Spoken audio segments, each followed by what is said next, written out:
अब विचार किया गया कि आखिर ये पत्थर कहाँ जा रहे हैं। हनुमान जी महाराज बस पानी में कूदने ही वाले थे, पानी में कूदने ही वाले थे, इतने में देव अधिदेव महादेव उस समय पर प्रकट हो गए और भगवान शंकर ने कहा, हनुमान तुम्हें कहीं जाने की जरूरत नहीं है, रावण की लड़की है स्वर्णमच्छा जो कि इस पानी में जाकर जीवों के साथ इन पत्थरों को लेकर एक कोने में एकत्रित कर रही है, इसलिए पुल नहीं बन पा रहा। आप आज्ञा करें मैं क्या करूं, आप आज्ञा करें मैं क्या करूं। तब भगवान शंकर ने कहा, तुम्हें कुछ नहीं करना, केवल तुम्हें करना कुछ नहीं है, केवल एक काम करना, अपनी जो गदा है उसको जल में छुआ देना, केवल जल में छुआ दो। हनुमान जी की गदा का नाम क्या था? जल्दी बोलो, जल्दी सब मिलकर बोलो जल्दी से। भाई अपन कहते हैं कि राम जी के हाथ में धनुष था, अर्जुन के हाथ में धनुष था, परशुराम जी के हाथ में फरसा था, सब शस्त्र का नाम है। तो हनुमान जी के हाथ में जो गदा थी उसका नाम क्या था? उस गदा में ऐसा क्या था जो हनुमान जी के हाथ में थी? हनुमान जी के हाथ में जो गदा थी उस गदा का नाम क्या था? उसका नाम था कुमोदकी। कौन सी गदा थी वो? जम के बोलो जरा, सबको याद होना चाहिए, कभी कोई प्रश्न करे तो आपके जीवन में वो उत्तर आपके सामने हो। कुमोदकी उस गदा का नाम था जो हनुमान जी के हाथ में थी, उसको कुबेर ने दिया था हनुमान जी, शिव जी के कहने पर। आप केवल उस गदा का स्पर्श समुद्र के जल में कराओगे और स्वर्णमच्छा उस समय पर जैसे ही आपके सामने आकर खड़ी होगी तब आपको कहीं जाने की जरूरत नहीं। उस समय पर स्वर्णमच्छा से आप निवेदन करोगे और अपने पिता के बारे में आप समझाओगे, स्वर्णमच्छा आपके उन पत्थरों को छोड़ देगी। शिव क्या करते हैं? देवाधिदेव महादेव क्या करते हैं? शंकर क्या करते हैं? शिव महापुराण की कथा कथी है, जब जब जीव अटकता है, जब जब जीव परेशान होता है, जब जब जीव कहीं भटक जाता है, तब तुमने जो एक लोटा जल महादेव को समर्पित किया है वो जल तुम्हारे सामने मार्ग दिखाने के लिए आ जाता है। वो एक लोटा जल तुम्हारे सम्मुख में आ जाता है, वो एक लोटा जल तुम्हारे जीवन का सुख प्रदान कर देता है।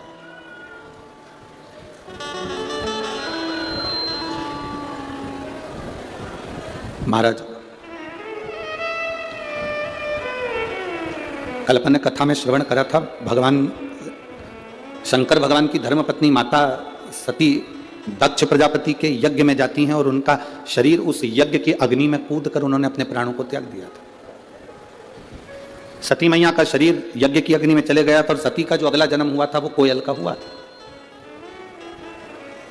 सती का जन्म काय का हुआ?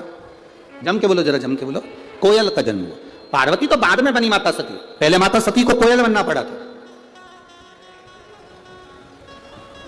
और कोयल बनकर माता सती घूमती रही, भ्रमण करती रही, भ्रमण करती रही, भ्रमण करते करते कोयल बनी माता सती। जहां पर कोई शंकर भगवान के शिवलिंग की पूजन करता था, मां सती कोयल बनकर वहां बैठकर कूका करती थी, भगवान शिव के नाम का उच्चारण करती थी।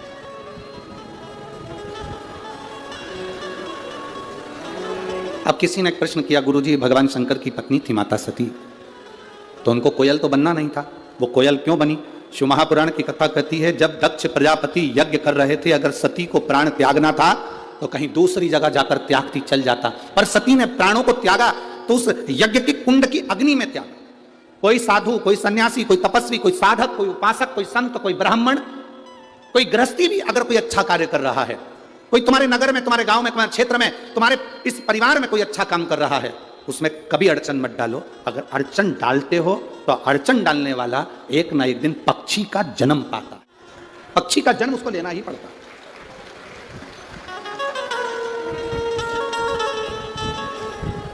वो पक्षी का जन्म तो पाता ही है। जैसे 84 लाख योनियों में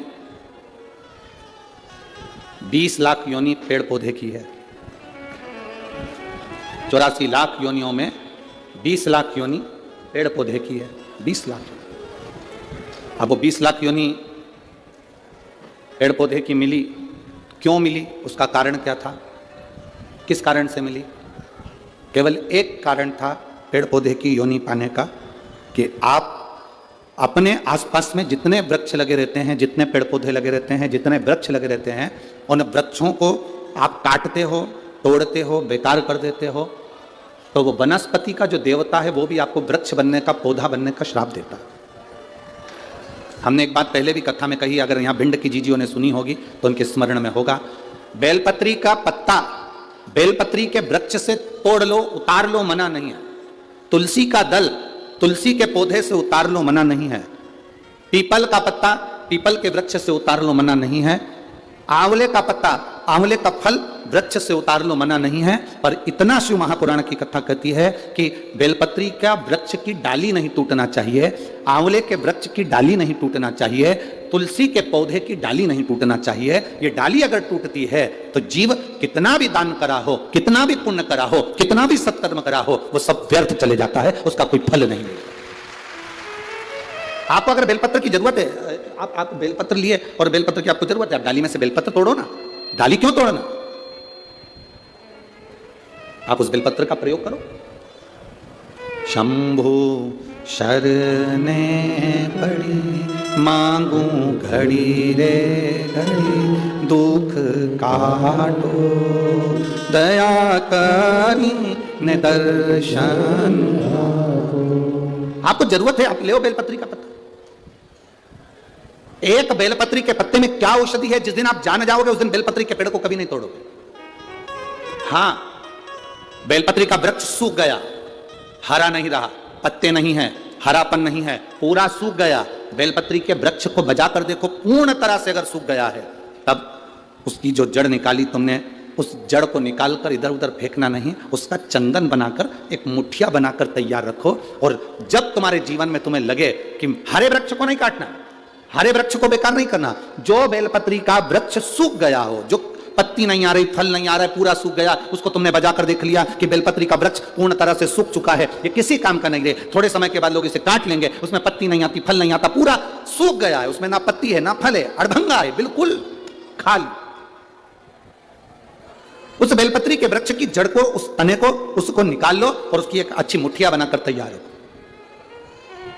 उस मुठिया को तुम्हारा मन पड़े, जिस दिन तुम्हारे पास में चंदन घिसने का सिलबट्टा हो, उस पर घिसकर उस चंदन को एकत्रित कर कर एक प्रदोष, एक शिवरात्रि हर महीने आती है, प्रदोष हर महीने आती है, सोमवार की अष्टमी 2-2, 3-3 महीने में जरूर आती है। अगर आपने प्रदोष के दिन शंकर भगवान को बेलपत्री का चंदन लगाया है, शिवरात्रि के दिन आपने बेलपत्री का चंदन लगाया है, और यदि सोमवार की अष्टमी के दिन बेलपत्री का चंदन लगाया है, इन तीनों डब्बी को आप अलग अलग कर लीजिए। एक डब्बी रख लो आपके पास में कि मैंने सोमवार की अष्टमी के दिन बाबा को चंदन का लेपन करा है और बेलपत्री का चंदन लगाया। उस चंदन को निकालकर शिवलिंग में से निकालकर एक डब्बी में भरकर रख लीजिए, या तो कोई प्लेट में उसको सुखा लो, प्लेट में सुखा लो उसको, और प्लेट में सुखा लो उसको, और या तो गोली बनाकर उसकी गोली बनाकर रख लो। दूसरा, प्रदोष के दिन बाबा को जो तुमने बेलपत्री का चंदन लगाया, परंतु याद रखना हरे वृक्ष की डंडी को नहीं सुखाना है, सूखा हुआ वृक्ष। यदि आपने प्रदोष के दिन का चंदन बनाया है तो उसको बाबा पर लगाकर उसके लेपन को आप निकालकर उसकी गोली बनाकर लेते हैं। तीसरा, शिवरात्रि के दिन आपने बाबा को अगर बेलपत्री का चंदन लगाया है तो उसको शिवलिंग पे से उतारकर उसको प्लेट में सुखाकर उसकी गोली बनाकर रखें। अब प्रयोग करिएगा, कभी मौका मिल जाए तो प्रयोग कर देखिएगा। शरीर में कहीं पर भी गांठ पड़ गई हो और डॉक्टर कह रहा है कि इसका ऑपरेशन जरूरी है, तो प्रदोष के दिन जो आपने बाबा के ऊपर बेलपत्री की जड़ का जो चंदन का लेपन करा है, उसकी जो गोली बनाई है, उसको 15 दिन तक रोज एक गोली पानी से निगलना प्रारंभ करो। कुंदकेश्वर महादेव का नाम लेकर उस गोली को खाना प्रारंभ करिए। आपको 15 दिन के बाद डॉक्टर से जांच कराने के लिए जाइए, गठान धीरे धीरे गलना प्रारंभ हो गई हो, गांठ धीरे धीरे गल रही हो, उसका फल मिलता है। प्रदोष वाली बेलपत्र का, चंदन का जो गोली तुमने बनाई, उसका फल तुम्हें मिलेगा। अब सोमवार की अष्टमी के दिन का जो चंदन है, बाबा को जो तुमने बेलपत्री का चंदन का जो लेपन करा है, देखिए डॉक्टर हनुमान जी के यहाँ पर ये कथा चल रही है। करने वाला डॉक्टर हनुमान जी हैं, कराने वाले डॉक्टर हनुमान जी हैं, और सुनने वाले डॉक्टर हनुमान जी हैं, और बोलने वाले भी डॉक्टर हनुमान जी हैं। कर लिया वो आपके ऊपर। दूसरे नंबर पर है सोमवार की अष्टमी के दिन का चंदन, जो आपने बेलपत्री के जड़ को घिसा है। फिर कहूंगा, इस बात को विशेष बार बार कह रहा हूं कि हरे पेड़ को मत काट लेना, हरे पेड़ को नहीं, जो पेड़ पूरी तरह से सूख गया, ना पत्ती ना फल, उसको बजा कर देख लो कि यह पेड़ पूरा सूख चुका है, तब उस पेड़ की जड़, जो जिसको लोग काट कर ले जाने वाले हैं, बाहर फेंकने वाले हैं, उसकी जड़। दूसरे नंबर पर है सोमवार की अष्टमी के दिन आपने जो बाबा को लेपन करा है, बेलपत्री की जड़ का चंदन बनाकर लेपन करा है, उसकी जो गोली है, अगर बच्चा 8 साल का हो गया, 9 साल का हो गया, 10 साल का हो गया और वो गंदगी कर रहा है, बिस्तर पर गंदगी कर रहा है, सुसु कर रहा है, या अचानक उसको भय हो जाता है, किसी ना किसी तरह से उसको रोग ग्रसित हो जाता है, उस बच्चे को भी आप छोटी सी गोली हफ्ते में केवल एक बार, जो सोमवार की अष्टमी के दिन जो आपने चंदन का लेपन करा है, हफ्ते में एक बार उस गोली को बच्चे को पीस कर पानी के साथ देना प्रारंभ करो। आपको धीरे धीरे उस बच्चे में आनंद की अनुभूति हो जाएगी, गंदगी नहीं कर सकता। अब तीसरे नंबर पर है शिवरात्रि के दिन जो हमने बाबा को बेलपत्री के चंदन का लेपन करा है। शिवरात्रि के दिन, शिवरात्रि के दिन हमने बाबा को जो बेलपत्री का चंदन का लेपन करा है, उस चंदन की गोली, कभी डॉक्टर कह दे कि तुम्हारे रीढ़ की हड्डी में गैप हो गया है, तुम्हारी पीछे की जो रीढ़ की हड्डी उसमें गैप हो गया है, या आपकी जो हड्डियां हैं वो कमजोर हो गई हैं, या घुटने की हड्डी कमजोर हो गई है, कुर्सी पर बैठना पड़ रहा है, तो उस समय पर हफ्ते में 2 बार जो तुमने शिवरात्रि के दिन बाबा को चंदन का लेपन करा और उसकी जो गोली बनाई, वो हफ्ते में 2 बार आप उस बेलपत्री के चंदन की गोली को लेना प्रारंभ करो। रीढ़ की हड्डी में जो गैप होगा वो भराना प्रारंभ हो जाएगा।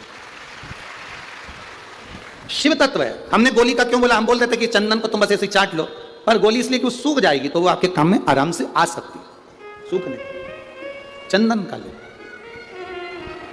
तो चंदन का सूख है। महाराज बोल बम का नारा है, सारी समस्या का हल, शिव की भक्ति हमारा एक आनंद, शंकर की भक्ति का। सती मैया स्वयं सती, सती मां। अब सती को कोयल बनना पड़ा, सती को कोयल, पक्षी बनना पड़ा है माता सती को, कोयल बनना पड़ा है माता सती को, और सती कोयल बन गई। अब कोई कहे कि गुरुजी क्या पक्षी भगवान शंकर का भजन करते हैं? क्या पक्षी भगवान शिव का स्मरण करते हैं? क्या पशु भगवान शंकर का भजन करते हैं? कहीं मत जाओ, एक बार रामायण को उठाकर देखिए। अहि रावण पाताल लोक का स्वामी था, पाताल लोक उसके कब्जे में था, अहि रावण के कब्जे में पाताल लोक। शंकर सुमन शिव महापुराण की कथा सुन रहे हो, इसलिए इस प्रसंग को हम लोग ले रहे हैं। हनुमान जी से जुड़े हुए प्रसंगों को जोड़ते हुए इस कथा का लाभ अपन ले रहे हैं। क्या पशु पक्षी भगवान शिव का भजन करते हैं? क्या पशु पक्षी भगवान शंकर को जल चढ़ाते हैं?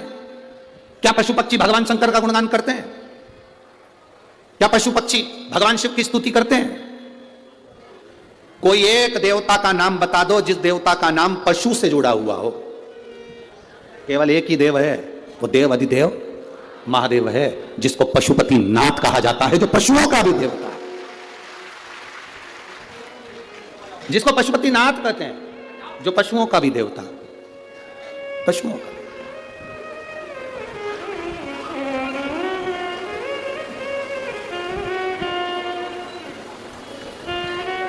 किसी देवता को पशुओं का नाथ नहीं कहा गया, केवल एक देव, वो देव है देव अधिदेव महादेव, जिसको पशुओं का देवता कहा। अभी ये कथा जो दद्रवा धाम में चल रही है 28 तारीख से चालू हुई, 2 तारीख तक चलेगी। 2 तारीख को यहाँ कथा विराम हो जाएगी, 5 तारीख को जलगांव महाराष्ट्र में प्रारंभ हो जाएगी। यहाँ जो कथा चल रही है वो 1 बजे से 4 बजे तक चल रही है। जलगांव में जो कथा चलेगी वो 2 बजे से 5 बजे तक चलेगी। आप जो जलगांव महाराष्ट्र की कथा सुनेंगे उसमें आप एक प्रसंग सुनेंगे, क्योंकि उस कथा का नाम है देव अधिदेव महादेव शिव महापुराण की कथा। उसमें हम एक प्रसंग सुनेंगे कि ऐसा कौन सा पशु, ऐसा कौन सा पक्षी, संसार में जन्म लेने वाला कोई पशु हो, कोई पक्षी हो, वो शिव की स्तुति करता है।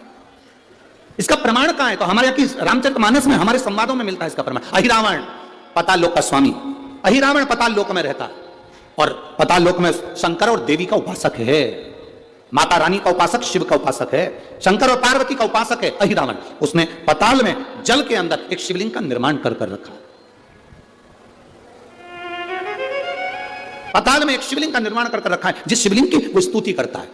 अहिरावण, रावण, कंस, ऐसा संसार में जितने जितने जीव हुए, चाहे वो देवता हो, असुर हो, गंधर्व हो, मनुष्य हो, सबने शिव की स्तुति करी, सब ने।